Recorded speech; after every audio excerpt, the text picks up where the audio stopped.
What is going on YouTube? It's your boy B-KASH and I'm back with another video. I haven't posted in a very long time, since like August when Madden 20 first came out, but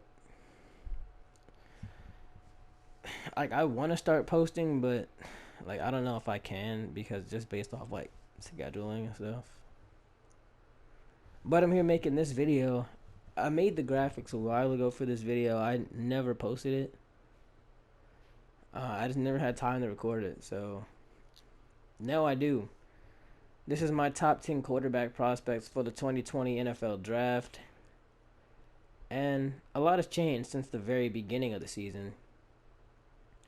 Uh, Maybe a different quarterback one other than Tua. Maybe that's just a hint. I'm not gonna spoil anything, but that's just a hint.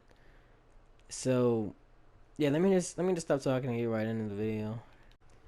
Quarterback number 10, we're starting off with Nate Stanley from Iowa. He's a solid quarterback. He has great size at 6'4", 245.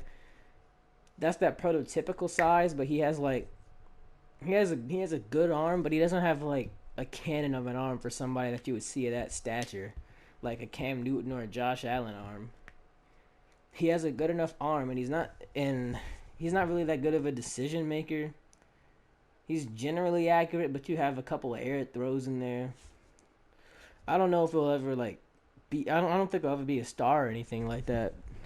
He could be maybe probably a career backup, maybe solid starter at best, like a decent like. Let me not say decent, but maybe like a lower end starter, more like a career backup for Nate Stanley. And he's at QB number 10. It's just nothing really extraordinary. He just has great size for the position. And QB number 9, I have Jalen Hurts, who's having a great statistical season, but I don't really think that he's that good of a prospect, to be honest. As a passer, he doesn't do a lot that is very extraordinary. It's a lot of open, like wide open throws, and I don't think he really has that great of an arm. Like we've never seen him have to throw in the tight windows, and some of his ball placement on some of the deeper throws isn't that good. Even though like you may not realize it, and it may not result in a bad play just because the receiver is so open. But it could be a problem when a defensive back is actually on the receiver's back, and like I don't think he tends to float some passes up too high. I mean not too high, but he floats to okay, he tends to float some passes up a little bit too much, and like that can cause issues with like the better athletes in the NFL just getting underneath of the ball and making a play on it. It may not end up in an interception, but like it's things that you don't realize. It may seem like I'm nitpicking because his stats look so good, but it's just stuff like that that's like it may not translate that well into the NFL just because he has it that easy at the college level to throw to wide open receivers. And as a runner, he's an amazing runner. I wouldn't say he's a great athlete. Like I'd probably put him in like maybe like 4.65, 4.64 range. I don't think he's that fast, but he's a very powerful runner. He can hit the right holes, and he runs downhill as basically like a Cam Newton runner. But I wouldn't put him in the same class as a thrower because Cam Newton, even though he may not be the most accurate quarterback on just a throw-to-throw basis, he still has a cannon for an arm, and Jalen Hurts doesn't.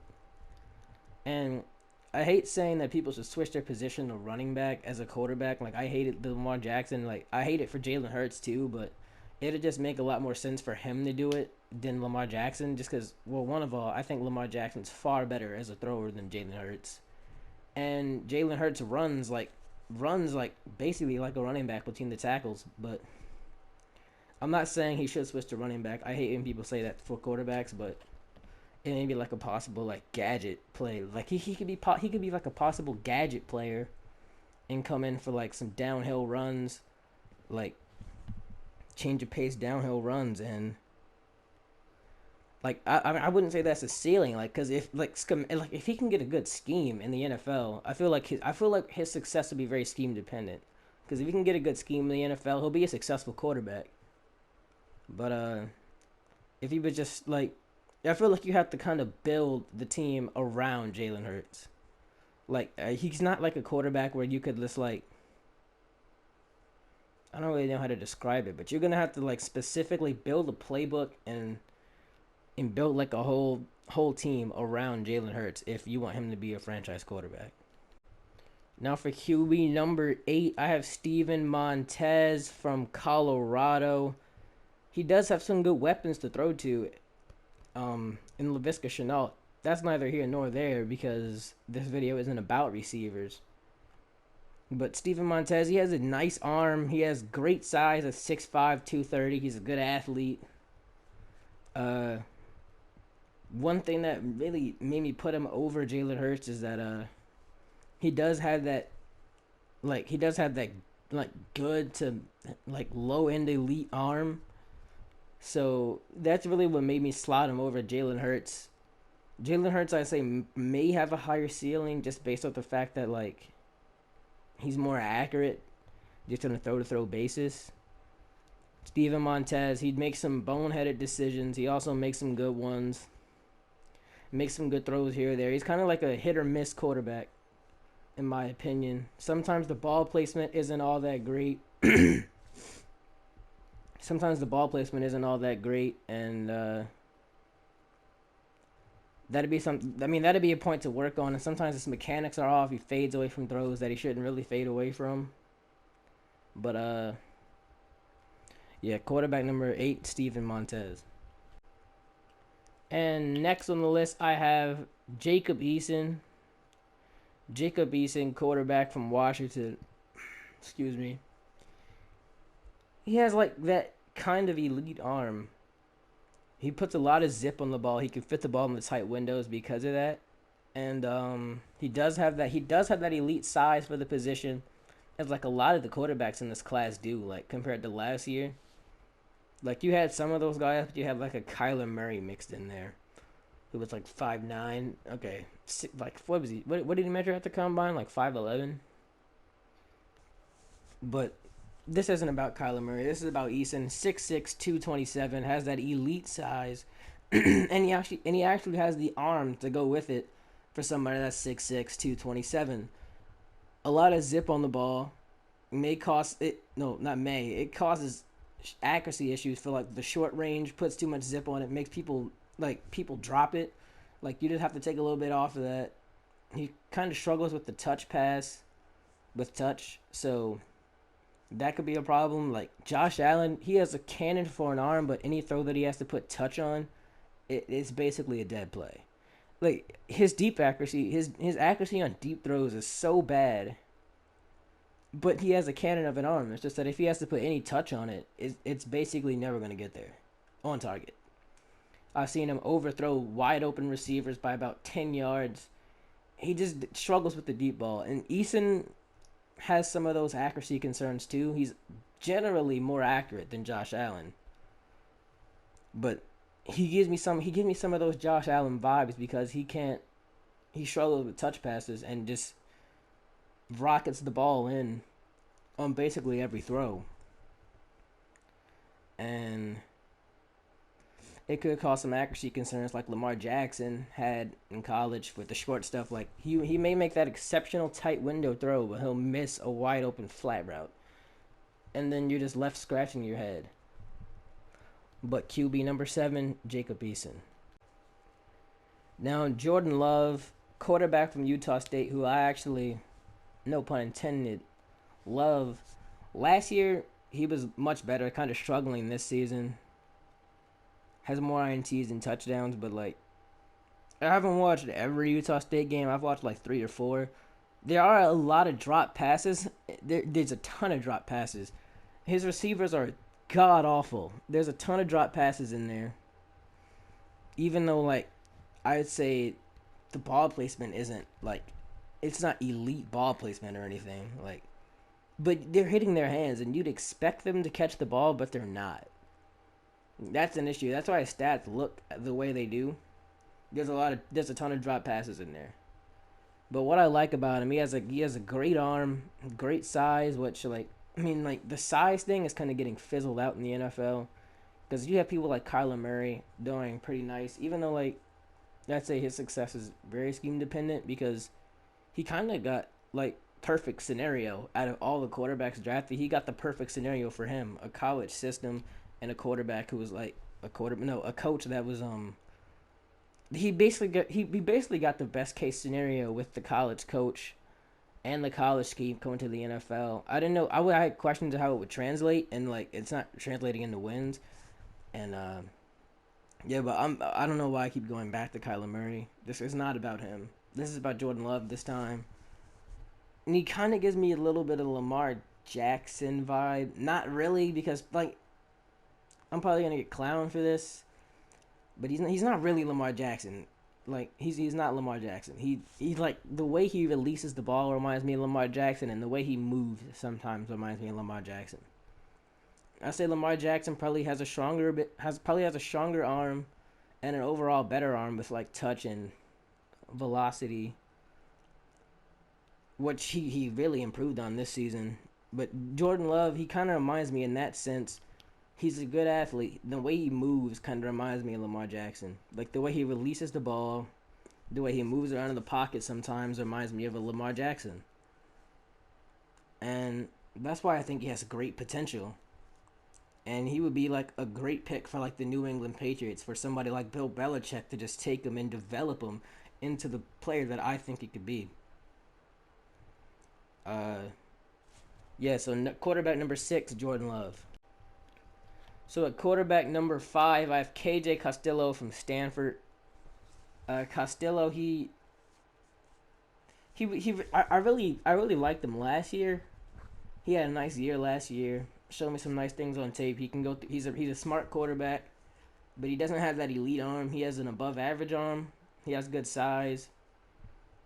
Um, KJ, he got hurt in the first game of the season this season. Like I wouldn't put that as like a con. Like he doesn't really have injury concerns. It was kind of a freak injury on a slide, and he basically got his head taken off.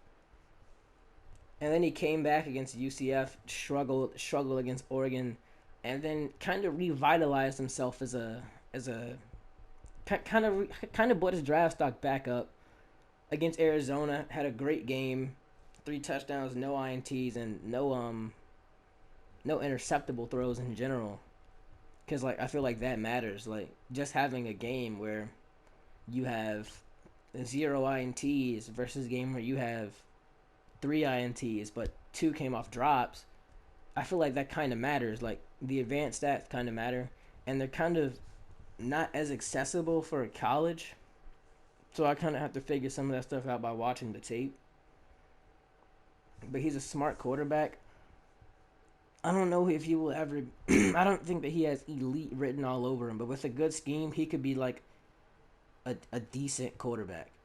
He's accurate on all the levels. Sometimes he locks onto his first read a little bit too long and doesn't come off of it. That's something I see him do a lot on tape. Uh, but KJ Costello could be a solid quarterback in the NFL. But I feel like his success will be very scheme dependent. QB number 4, Jake Fromm, Georgia. Jake Fromm, he doesn't have the elite arm. He has like not even an above average arm. I think he probably has that average arm. What you're getting in Jake Fromm, quite frankly, you're getting a game manager. He doesn't have the best downfield accuracy, but short and medium, he's like maybe the best in the class. Maybe over Tua, maybe over Burrow, maybe over all those. He has elite short like he has elite accuracy on the short throws and the intermediate throws.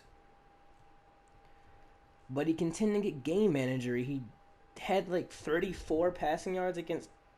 He had 35 passing yards against Kentucky, but they won the game because he's a game manager. They're not winning games because of Jake Fromm, and he's not like the Georgia scheme. You're not throwing it downfield that often, and he's not that accurate downfield. So it makes sense. He's a game manager quarterback. His success would be very scheme dependent, which like a team like maybe not even maybe a team where he could sit down and learn behind a veteran quarterback, like a team like the Saints or the Chargers could take him, get another year of Rivers or Breeze respectively, and then throw Jake Fromm in. I feel like he could do. I feel like he could do something really good in that case scenario. But if you throw him in to just start day one for the Titans, even though like I'm gonna give you a sneak peek of my mock draft, even though that's who I have him mocked to, just because I think that's who they'll take, I don't think it'd be a good decision because they don't have a quarterback friendly scheme. Even though Ryan Tannehill's doing like somewhat decently in it, uh, even though Tannehill's doing somewhat decently in it, it's just that he's not doing good. He's just doing better than Mariota because Mariota was unbearably bad before he was subbed out. So I wouldn't say Tannehill's an upgrade, but this is about Jake Fromm, and Jake Fromm may just actually be another Ryan Tannehill. No, just kidding. He's probably better than Ryan Tannehill in terms of like ceiling wise, but you're getting a game manager in Jake Fromm. Is that a bad thing per se? I mean, yes and no. You take your pick. I mean, it's not like it's not the most ideal thing because like you could win with the game manager, but that's like the point. Everything around them has to be good. You have to have a good run game, a good defense, and then as the game manager quarterback, you just show up when you're needed. Like kind of like Jimmy Garoppolo. Yeah, he had that big game against Arizona, but you also have to remember it's also Arizona, and he had that great game against Arizona. But other than that, he's been very pedestrian. He's just kind of been on the field because you have to field the quarterback. He's not a bad quarterback. I say like Jimmy at his best, like that Cardinals game, he's probably fringe top 15, not probably like top 10, 12, in that 15 to 10 range when Jimmy's on. But the thing is, he's not always on, and he's a game manager. Sometimes he shows up when you need him on big third downs. He's just a game manager. He's like, I mean, this may piss. Well, it really shouldn't. He's basically like Tom Brady, but worse.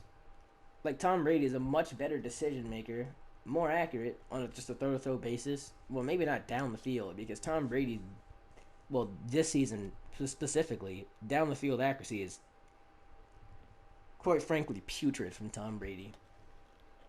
But you can still dink and dunk, death by a thousand paper cut offense your way down the field. That was a very long-winded explanation for Jake Fromm, and I started talking about other quarterbacks in that. But basically, to sum it all up, what you're getting in Jake Fromm is a game manager, and everything around him has to be good. But like he's accurate from short and intermediate. He's smart. Uh, well, smart in terms of like decision making.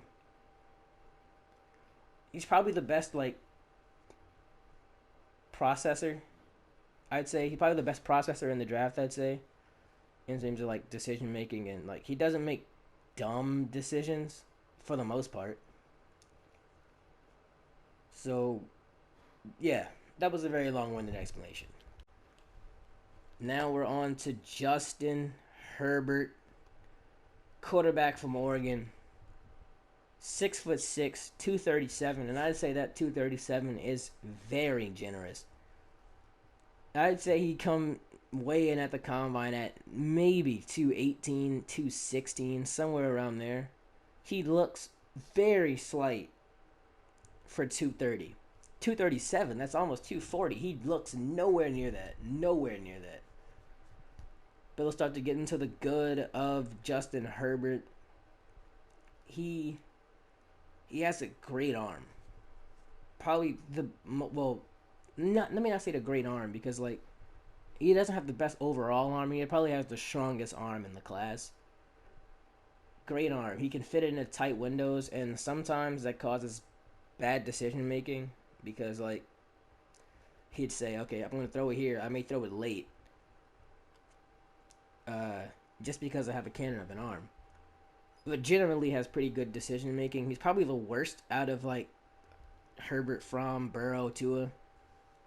And I feel like if like anybody were to sit behind, it wouldn't be a Burrow. It'd be like a Justin Herbert because decision making wise, I don't think that he makes some bad mistakes. Like he kind of stared down like a receiver, and then threw it against Kyle, and then like basically the safety just picked it off because he was looking straight at him the whole play, and that's something that happens often with Justin Herbert. Accuracy wise, he may miss a couple short throws.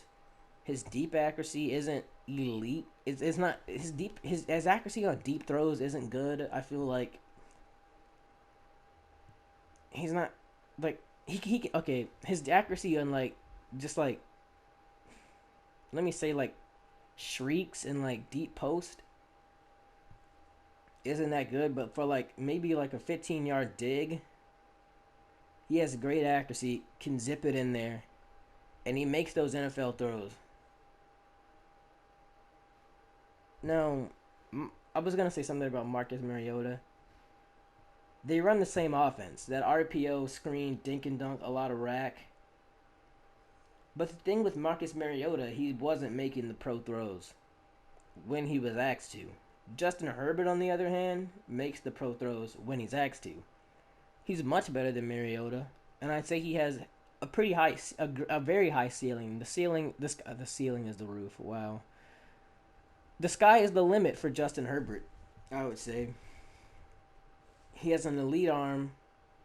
He just has a few cons that are kind of big issues, really, that need to get ironed out, and then he'd be amazing. That's QB3, Justin Herbert. Now on to Tua Tagovailoa from Alabama. And he's probably the first quarterback that I covered that doesn't have that elite size. 6'1", 218, and I'd say that 218 is a little like it's like the opposite of that Herbert 237. I'd say that Tua may come closer to that 237 mark than Justin Herbert, even though Justin Herbert's like 5 inches taller. So maybe it's like just his body. He's naturally bigger because he's filling out more body. It's just more body. Great statistical season, but one of the bigger cons people have is it's a lot of cupcakes and he throws a ton of screens. I would say he's more comparable to Marcus Mariota, but he makes the pro throws. Clemson game last season, national championship. Even though he threw two bad interceptions, which were like passes that shouldn't have been thrown, which he does a lot, really. There's like most of his, like the two of his picks, well, not the two of his picks, but the two of his picks before the one at LSU game, the ones at the goal line, they were passes that should never have been thrown. He's trying to create something out of nothing that's not even there. Nothing is there. Just throw the ball away. He has a tendency to throw it and try to play hero ball instead of just getting rid of the ball. Another concern I have is injury concerns with the ankle. He just got tightrope surgery, so I wouldn't be surprised if we didn't see any more problems. But because it's been a nagging issue for most of his college career, it's something to keep an eye on, and his stock may fall because some people say that like under 50% completion percentage against LSU, not under, slightly above 50 against LSU. But he threw 4 touchdowns. He had multiple drop passes. Jerry Jeudy dropped like 3 passes and 2 were touchdowns. Crazy. And well, not 2 were, like 2 could have been touchdowns. Like I think one was one was a deep ball, and I'm pretty sure one was in the end zone if I remember correctly. But another concern is the level of competition and the fact that the talent around him is making him better. I mean, that's a very arguable point. Very arguable point. But, and some people have this thing that Alabama quarterbacks never do good, but Tua's obviously different than all of them. He has arm talent, displays good touch, and good zip when needed, even though sometimes we don't see it. And I feel like he kind of struggles throwing outside the numbers. Like, I feel like he has to put, like, extra strain and extra torque, but maybe it just looks weird for him when he throws outside the numbers just because he's left-handed. Some things on tape look weird and different just because he's left-handed. Like, that's not a weakness, obviously. but sometimes when I analyze stuff, it just looks weird. It looks like he puts extra body motion into those throws outside the numbers. Maybe I'm just seeing things, or I mean, it feels like he just puts like an extra whole body into throwing outside the numbers. Has great deep ball accuracy, even though I wouldn't say he's the best in the class. But it displays great touch, and he's definitely a different mold than all the other Alabama quarterbacks there have been before him. Tua Tagovailoa at number two. Now at QB number one, Joe Burrow. Now, I'm not gonna lie, earlier on in the season, I wasn't sold on him being QB one. I had him at like QB5 under Fromm, under Herbert, under Tua. Oh, how the times have changed. Florida game, domination. Auburn, domination. Alabama, domination. 3 games against kind of really elite defenses. You have Marco Wilson and CJ Henderson on Florida. Okay, well Auburn's secondary is not that good. But Burrow's made every secondary look inferior. He exposed Trayvon Diggs and the rest of that Alabama secondary, making amazing throws to throw to Thaddeus Moss on the sideline. Perfect placement, pinpoint accuracy, and an even better catch. He is QB number one in every sense of the word, in my opinion. Showcases amazing touch on those deep throws. On just touch, he showcases amazing touch. Showcases amazing zip when needed. Cause like sometimes like he is throwing to open receivers. Has great ball placement, great anticipation, great at going through his progressions. Sometimes, well, I have this. It may sound kind of nitpicky, but he tends to take hits when he shouldn't take hits. So he's scrambling around looking for somebody open. No one's open. Throw the ball away. Instead, he may tuck it, turn, and take a hit. That's not really something I want from my franchise quarterback. What did I think Joe Burrow could be? And I feel like the Bengals would be a good spot for him. The Bengals could be a really good spot for him. You have a quarterback friendly system. You have a few weapons around. If you get AJ Green back, which like I don't think is gonna happen because it's a contract year, and I'm not quite. Well, actually, he said he wants to be there. So you get AJ Green back. You get Tyler Boyd back. You have a deep threat with John Ross, Tyler Eifert when healthy, who's elite. Joe Mixon, who's been very not elite this season. But you do have Swiss cheese as an offensive line, which could cause an issue. He's shown that even when pressure is there, he can get the ball off. So calm, cool, and collected. Uh, he has a silky smooth release, just a flick of the wrist, and the ball's gunned into a tight window in between two defenders.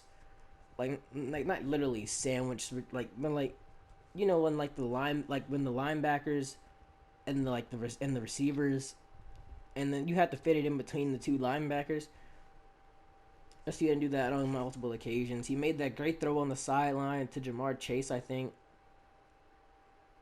It was tight coverage, got it over the defender, and like got it in between the zones, and it was a great catch, great pass. They do have good receivers, and some people have made the argument that the receivers are making Burrow look better than Burrow is. It's a few plays here and there, but I feel like Burrow is making the receivers better than the receivers are making Burrow better. Because just think of it this way. Just last season, none of these guys were talked about. Not Justin Jefferson, not Jamar Chase, not really Terrence Marshall. Because Joe Burrow was bad last season. Joe Brady comes in. The whole offense has changed. And possibly a system thing. And he may have very scheme dependent success possibly. But I don't think that's really going to be an issue. He makes every throw on the field. has elite deep accuracy, elite short, and elite intermediate. Intermediate. Sometimes it was one drive in Alabama. It looked like he in the Alabama game. It looked like he could not hit a pass. It was just like missing open receivers. Like it was just missing by like 2 or 3 yards. But other than those, he's a very accurate quarterback. Probably the most accurate in the draft. Probably has the best overall arm in the draft in terms of touch, accuracy, and velocity. And Joe Burrow is my QB1. And that's the end of the video, guys. Like, comment, and subscribe. I have a mock draft coming soon. Quite possibly may do a running back video, but I don't know. I don't have a definite top 10 for that, like I do for the quarterbacks. But it's your boy B-KASH, and I'll see y'all next time. Peace.